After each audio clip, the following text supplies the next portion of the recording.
So you've grown up in Tottenham, basically. Yeah. And you're still living in Tottenham. Yeah, basically all my life. Like I moved from Camden, came Tottenham, started going to Tottenham during secondary school. Lived in Tottenham since I was like 5.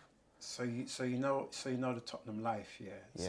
So you're busy, yeah, but also you've got quite an open mind. So I can see that if an opportunity come, you would be aware of it and you'd probably take it. I'll definitely. If it's a good opportunity, I'll take it still. But what do you think about would happen with a lot of the boys around these bits? Do you think that they would take the opportunities, or a lot of them's like? I can't lie. Like I've been in a position where I can put people on opportunities. Like during my younger years, like I'm still young in it, but during my younger years, yeah, like I've been around like literally several hundred to a couple thousand people in Tottenham to around London, like my age. Like a lot of people know me as Imzy. And I've given people opportunities, like even if like shoots and things and like ways to make even more money than just working at some of these stadiums, some of these shifts and things. Not everyone's committed, and not everyone has as much of an open mind to do these opportunities. I've tried to put so many people on, and only like a small fraction, a small percentage of people actually take the opportunities given to them. Sometimes, I think. Is it distractions?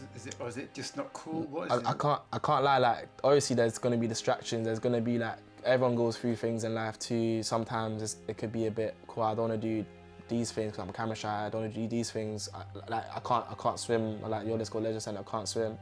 Don't want to do this because again I've got my own family things and things to worry about, and there's always like people dying and that. Like a couple of people I know that have died in this area. Like there's death, there's stabbings like all the time, and there's a thing where you've got so much different things in London that can kind of like take you away from taking these opportunities and things when it presents itself. It kind of takes away the discipline that you need, and it can make it hard to commit to a lot of things. Yeah. There are a lot of people that have started things and they've hopped off it, even in football, and that even takes my discipline. You've had some very talented ballers that were playing for Tottenham, that were playing for Arsenal, that for my school, and now these lot, obviously you get me, they're still grinding, doing their own thing, but there's a level of, do you have that discipline and that commitment to always take the opportunity, or have you let that slip away from you? And a lot of people have let it slip away from them, man, and it's not good to see. And I do try and help my people, like I do try and give them as much as I can. I try and be generous with what I know.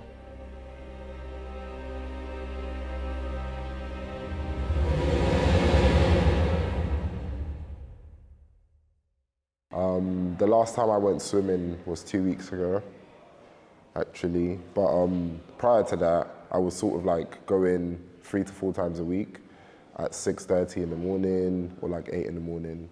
I lost one of my cousins. He drowned in an event. He did know how to swim, but the person he jumped in to try to save basically ended up drowning him as well. It's the subconscious driver or the subconscious fuel that I had behind wanting to do better, wanting to not be in that position myself, or if I was to ever be in that position, having the skills, having the knowledge to have a different outcome. A bit both of being bothered not to swim, but also to learn. So I want to learn because there are valid reasons. Because I want to learn how to swim, so I'm in certain places. Like if I'm going on the beach, swim. I like to surf. I used to always want to surf, but you have to swim to surf. Do you know what I mean? So I really like to learn how to swim, mainly to save people. Do you know what I mean? Make sure that they're fine, they're safe, secure, but also to teach my kids one day. We can give different case studies. Certain countries like Germany, some Scandinavian countries, it is a necessity for all the kids to be in swimming lessons, to reach a certain grading of swimming, no matter the background. So everyone knows how to swim, pretty much everyone knows how to swim. However, that's not the system we have here. I was a bit, not fearful, but I was more fearful of like how it would go in my nose, my ears and everything. But But I was more like, okay, I gotta do it. I gotta do this. 3, 2, 1.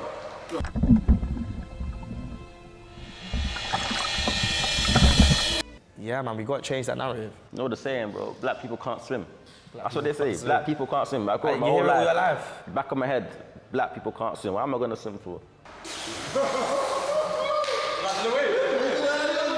Devonye was really helpful and supportive of all of us. He was really, he made us all feel at ease and we felt at home.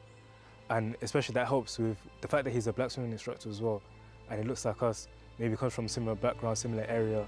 It kind of made it a bit more encouraging.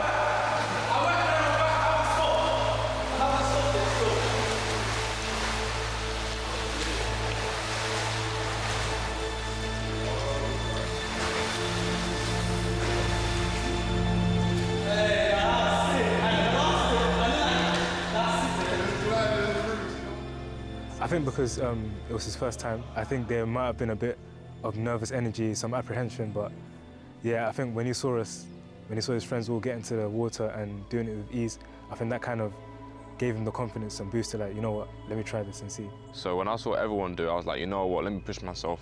Let me do it.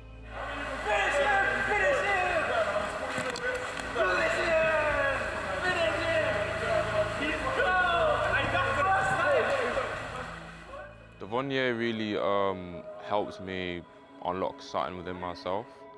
And I say that he really pushed me to the limit, because I've seen films where black people that have actually swum and stuff like that in America, and I saw the connection between them. As in, if it was somebody else, I might have trust in that person, but it's about having that emotional connection. It's like when you're riding a bike, but you don't need the pedals anymore. So my mind is like, okay, I'm a big man thing. Why do I need pedals?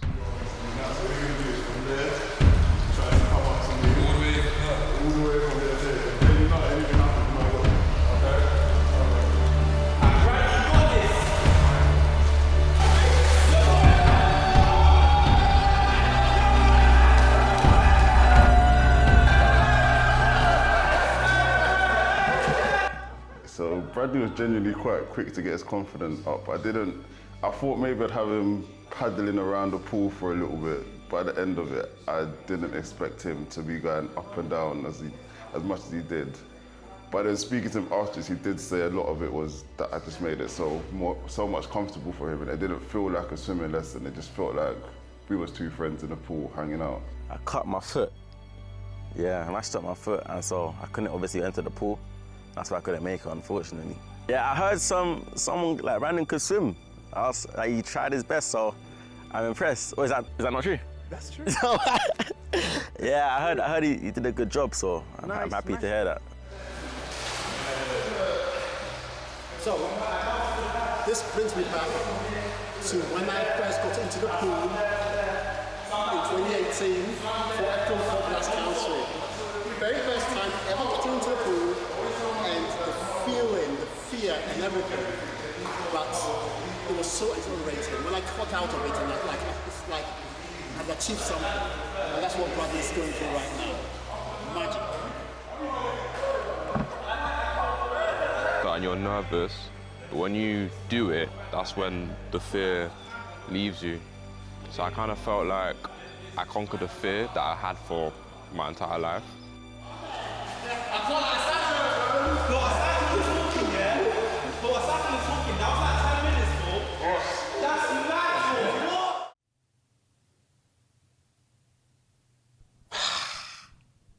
It's emotional. To feel that, or to know that as a result of what we have created here, people are listening and deciding against all odds to get into the pool, that is touching. Yeah, I feel very, very emotional about things like that.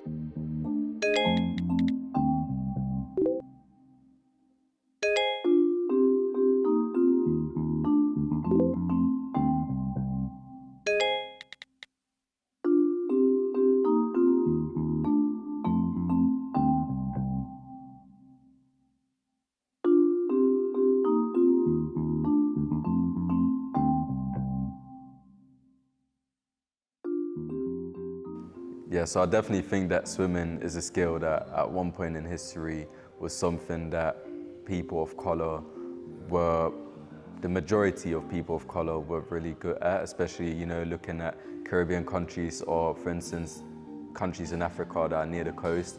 Is an essential skill really, because a lot of us were fishermen, like we depended on fish for survival. To be honest, I'm not really sure of an exact answer, to be honest, but my take on it is, I think it just depends where we lived and where we were. So I think the people that were closer to like the sea and the islands, I would assume that, like fishermen, I'd assume that they were more prone to swimming, because I think they had to learn it. But I think it's the people that were more inland, I think it was something that they didn't really see to do. But yeah, that's what I think. I think it was just depending on like how they lived in people's living situations. Yeah. Even if you look back historically, there's a reason why London is the way it is, right? There's a reason why Liverpool is the way it is, Manchester. A lot of these places are port cities. So humanity and civilization tends to congregate and gather round rivers, round oceans, or like, not so much oceans, but like ports basically, or like beaches and shores, because it's a place for like people to meet and converge from different areas. But we found out that back in the day, 14th, 15th, 16th century, Africans, Asians, we used to swim. Swimming was part of our life. It was part of our everyday life.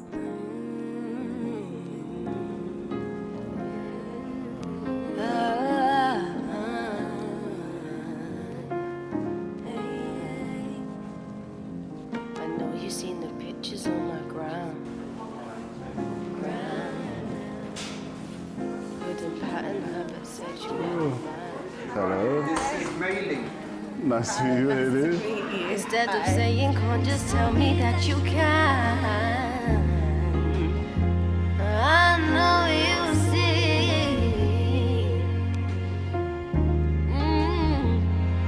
And if I just want to say as well, I want you to know your statistics did sway me a bit. Like when you did say beforehand that it's like only like 90s, did you say 97%? Like that just made me think like, wow. Do you know what I mean? And just to know that I'm a part of that, it's like, I don't know. Yeah, I don't know. I would like to be more a part of change than just another statistic, you know? Like I can swim, I know how to swim. Yeah. I just mainly just don't like it, to be honest with you. I don't like being cold either. Yeah. But yeah, it's mainly like water safety as well. I don't really know anything about water safety. First things I tend to teach with water safety is just floating on your back, getting comfortable, treading water. I think that's very... Hate treading water. I feel like it's one of the most important things to learn. You've got to know how to tread water, because that, I always say if anything happens, treading water will give you that extra 10, 20 seconds or so. It's all about the technique. So you have the right technique. It's tiring, but then obviously you'll conserve a lot more energy. Yeah, okay.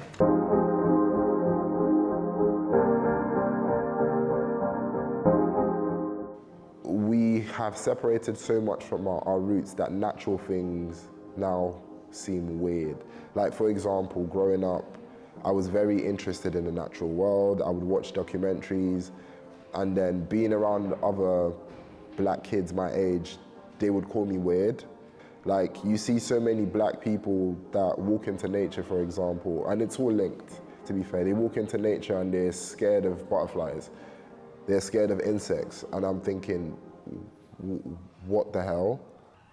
We don't really feel comfortable around water anymore, a lot of us, and I look at my friends, when I look at family, and I'm not too sure what exactly triggered the change and why all of a sudden it is kind of like, okay, swimming is not really for us, we don't really feel comfortable in the waters. I don't really know what caused this change, but I think it's something that, you know, we really need to study and that we need to pay attention to.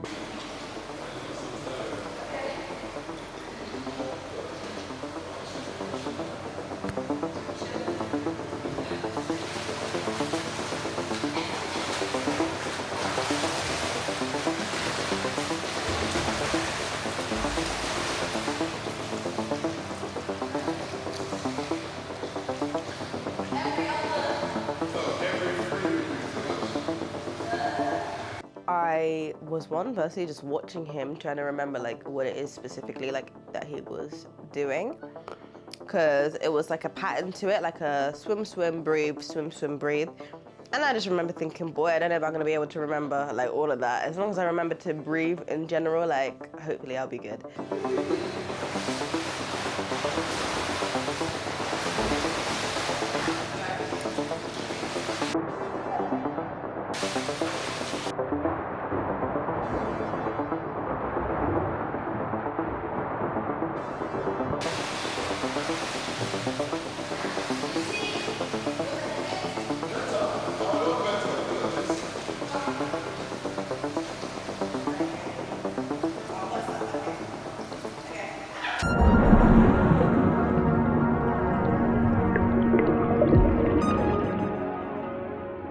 Underwater, firstly, I feel like I go into my zone a little bit and I zone out a little piece because when I was younger, my mum used to take me to swimming lessons and I hated them so much. But there would be a period before or after if I wanted to, where we just have like free reign of the pool basically, so we could just swim. And I used to do this thing where I would like go underwater and I go on my back, but like I'm under the water, and I'd like stick my finger between the water and the air because it just looked really cool. It felt like I was in like a magical land or something like that. I don't know why.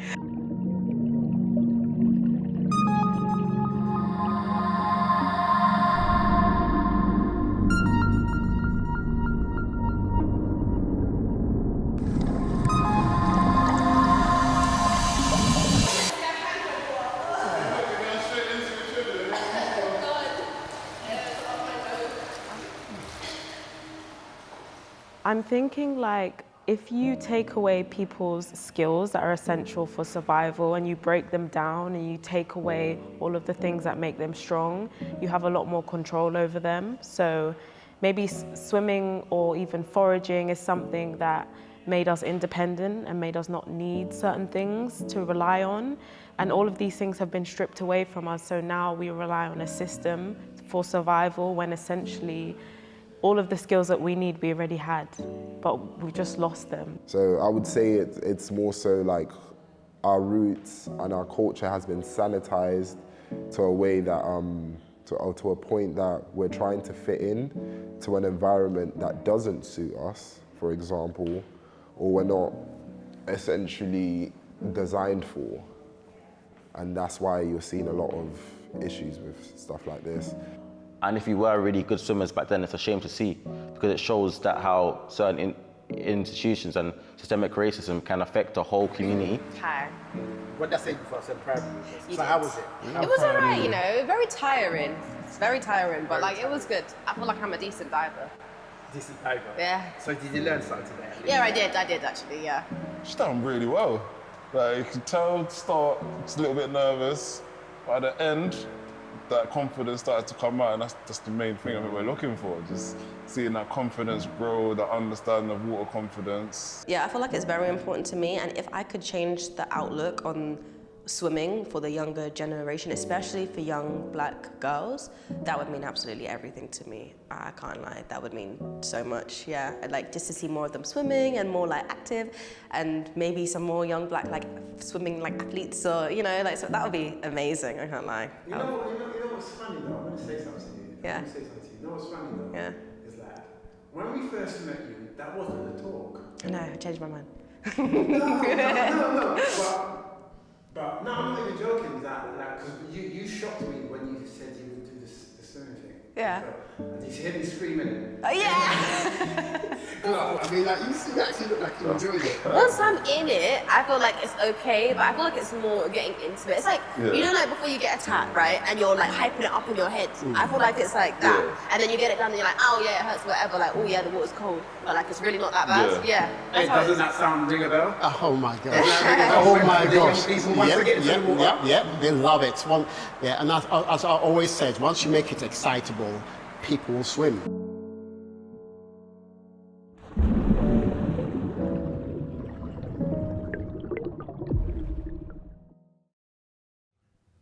My dad bought a building a couple of years back. It was an old cinema, and it was going to be changed into a venue of worship. And at the time when the architects came through to redesign the building, there was one paraplegic in the congregation of over 2,000. And I remember him saying that that building needed to be accessible to Martin, who was paraplegic in a wheelchair, who could only but move a bit of his head and his thumb. And so the work and all of the redesign of the building and development were to ensure that Martin had the access that he needed and that he could also enjoy all the facilities within the building.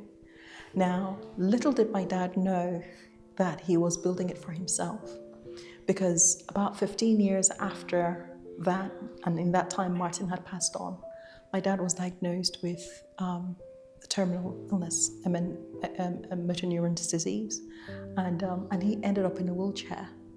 And he also could only move his thumb at one point. The only way he had access to that building as his condition deteriorated was because that building had been adapted to a paraplegic's motorized wheelchair, to the right dimensions of a disabled toilet, to having an assisted lift, and everything else that goes, the ramps and you name it. Now, because it had been adapted for the most disabled at the time, everyone else could have access. Anyone on crutches, using a cane, a Zimmer frame, or who was in a wheelchair that was pushed, or one that they could ride themselves, had access to the building. Why is that important with the work we're doing? If Black and Asian communities are the most marginalized and need that much more done for them in terms of being the paraplegic in the wheelchair, if we can have the system adapted and interventions and messages and programs adapted for the -3, then everyone else on that ability scale will have a chance to go in. So when we talk about inclusion, not at the exclusion for some, but inclusion for all, it's with the thought that if you're able to make aquatics equitably accessible to the most marginalized, then everyone else on that scale will come through. Sometimes it is due to life experiences, because a lot of the time, I guess, us Black people, if you're not around a body of water, if you never get into water, why do you have to learn how to swim? So that's that on that end. But on the other end, it's like, if it was to sort of like become more part of the curriculum in more sort of like inner city schools, and access was granted to swimming pools and places where children could learn how to swim or just enjoy swimming, that would really sort of like help. The middle part of the documentary will be looking at where we are today, understanding, what's the situation today? 5-6 years later, where are we today? Has it made a difference? So we look at the statistics, and if it has made a difference and it's got better, it'll be like, great. Let's crack open the champagne. You know what I mean? And let's celebrate. But if we look at it and it hasn't, then probably a cheap Tesco wine or something like that. But then we'll have to look and see where we're going to go for the next 5 years. I see, hopefully, the next 5 years for getting more people into swimming as really getting into communities, really getting to people who can benefit from a sport like swimming or an activity like swimming even. I'm not saying that you have to want to go to the Olympics, but even having learned to swim lessons and then having the opportunity to be able to go and swim at the weekend with your friends. Or I was talking to a young man out there who goes swimming with his cousins a lot, and the way he speaks about swimming, you can see something lights up in him. It excites him, and he has a very different view to swimming that I have. I see a swimming pool and I think, oh God, I've got to do like 14K. I've got to go swim. I've got to swim. But for him, swimming is an enjoyment experience. And it's not enjoyment to me, but it's just a different experience. And I think being able to show people, especially from our communities, that swimming can offer them a breadth of opportunities instead of just maybe, you got to go to a swimming club or something like that, which swimming clubs are amazing. I came through many swimming clubs. They're great. But I understand that's not for everybody. I feel like in the next 5 years, I can see like this big boom of just black people just starting to take over swimming and dominating it, especially with projects like this. It just, because it puts a highlight on it and it shows that it's not just white man sport. There's black people of all ages out here learning to swim, teaching. And so are we going to measure progress with the number of swimmers we see going up and down the pool? No.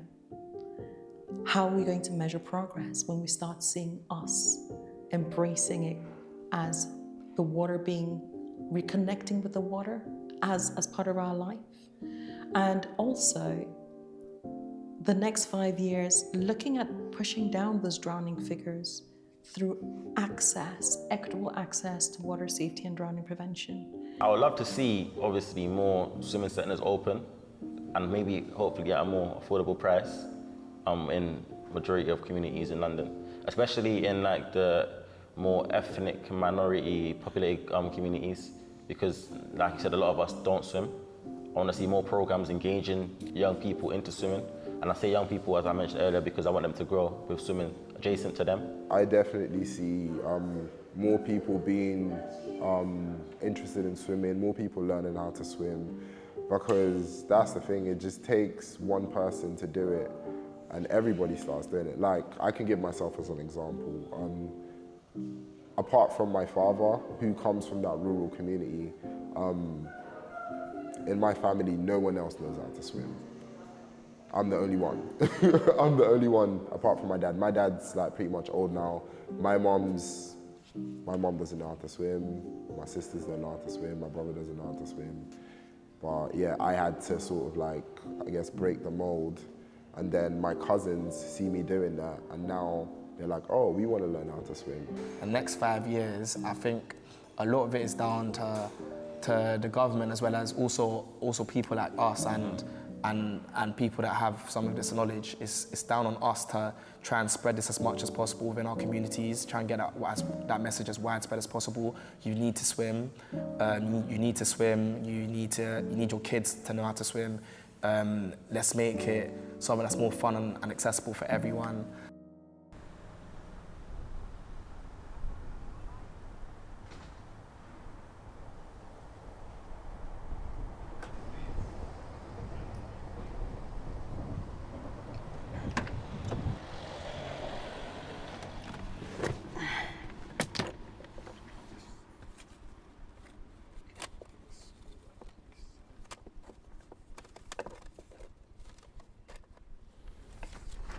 Oh my days. This car is lang. Yeah, it's What year? 1992 is. 92. Yeah. Look at the condition though. How do you keep it in this condition? It stays in the garage. Comes out once in the blue moon. Once in the blue Remember moon that? now. Look at that on a CD. Hey, we CDs! used to have a whole heap of CDs, either in the changer or the back, or for the front face. And look what I found. Like water for chocolate. Yeah. Days. It's a classic album. But yeah. So this is in the garage, yeah? And look at the Yeah, things, yeah, it's garage kept, comes out once in the blue moon, mainly in the summer. I bought a car, I bought an old BMW, and the whole idea was to, to customize it, to do it up, because I love doing that, and I do that with my brother, and he's got his, and I got mine. But when this project happened, when I started, with the first documentary, I parked that up. I parked that in my mother-in-law's garage, and I only just brought it out this year. So you spoke about if it wasn't for the films that this you would car will be looking as great as this one. Look, you see those wheels there? You see the way? Look at my wheels. Look at my cheap wheels. Look at his wheels, Yours are right? still alright though. Yeah, they're still alright. I know those on the lang though.